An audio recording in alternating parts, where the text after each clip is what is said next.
లో ఎవరు దోషులు అని పట్టుకునే ప్రయత్నం కూడా that is what Sunitha pointed out earlier.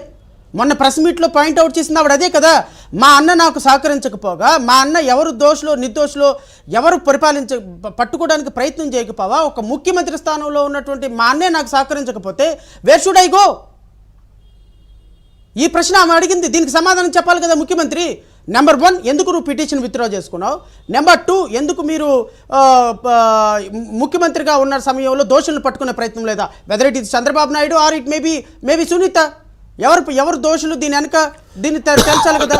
Number 3, మీ తమ్ముడు తెల్లవార్దులు ప్రేమాయణంలో ప్రేమలేఖలతో మెసేజ్లు పెట్టినట్టుగా దోషులతోటి మెసేజ్లు పెట్టాల్సిన అవసరం ఏమొచ్చింది? These are the CBI records. నేను మ్యానిపులేట్ చేయటం లేదు వీకే గారు, ఇది లేకపోతే బీటెక్ రవి మ్యానిపులేట్ చేయటంలా, ఇంకొకళ్ళు మ్యానిపులేట్ చేయాలి. These are the CBI records which shows that your brother overnight కూర్చొని ఎస్ఎంఎస్లు చేసి అయిపోయిందా పని అవ్వలేదా ఏంటి అని నిందితులతో ఆశ్రమం ఇవ్వాల్సిన పని ఏంటి? నిందితుల మొబైల్ ఫోన్స్ మీ తమ్ముడి దగ్గర కనిపించాల్సిన పని ఏంటి? మీ తమ్ముడు అవినాష్ రెడ్డి నిందితుడికి ఆశ్రమం ఇవ్వకపోతే ఎందుకు మీ తమ్ముడు మెసేజ్లు పంపిస్తారు? ఎందుకు నిందితుల తరపున మొబైల్స్ అన్నీ అక్కడ ఉంటాయి? దీనికి ఆన్సర్ చెప్పానండి అవినాష్ రెడ్డి గారిని. దీన్ని అంతటిని పక్కన పడేసి, ఈ దోషులు జరుగుతున్న విధానాన్ని పక్కన పడేసి 70 లక్షల రూపాయలు ఎక్కడి నుంచి వచ్చినాయి దస్తగిరికి? ఒక కార్ డ్రైవర్ దగ్గర 70 లక్షలు వచ్చినప్పుడు ఆ 70 లక్షలు మాకు సంబంధం లేదు, లేకపోతే అతని దగ్గర ఎక్కడి నుంచి వచ్చినాయో రికవరీ చేసింది మాకు సంబంధం లేదు అని చెప్పేసి ఏ రోజైనా మీరు మాట్లాడారా? ఏ రోజైనా మీరు సమాధానం చెప్పారు జాతికి? ఈరోజు ఎలక్షన్ వచ్చేటప్పటికి తగుదునమ్మా అని పెద్ద పతిత్తు కబుర్లు చెప్తూ నేను ఒక కన్ను పొడుస్తుందా అని ఒక ఆయన మాట్లాడితే, కనీసం నోరు కూడా ఎప్పకుండా సెల్ఫీ వీడియోలు రిలీజ్ చేసేది ఇంకొక ఆయన.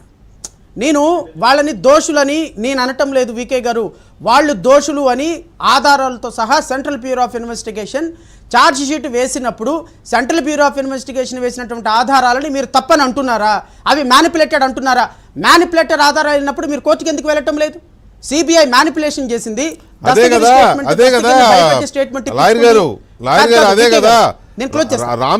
రామ్ సింగ్ వ్యక్తి అనే అధికారి చంద్రబాబు చేతిలో పావు, వ్యవస్థలను మేనేజ్ చేయడంలో చంద్రబాబు ఎంతటి సంసిద్ధుడో వివేకా కేసులో సిబిఐ తీరే నిరూపిస్తోందని డైరెక్ట్గా రాసి పడేశారు. వాళ్ళు అది కూడా రాశారు, సిబిఐ అధికారి చంద్రబాబు చేతిలో పావు అని.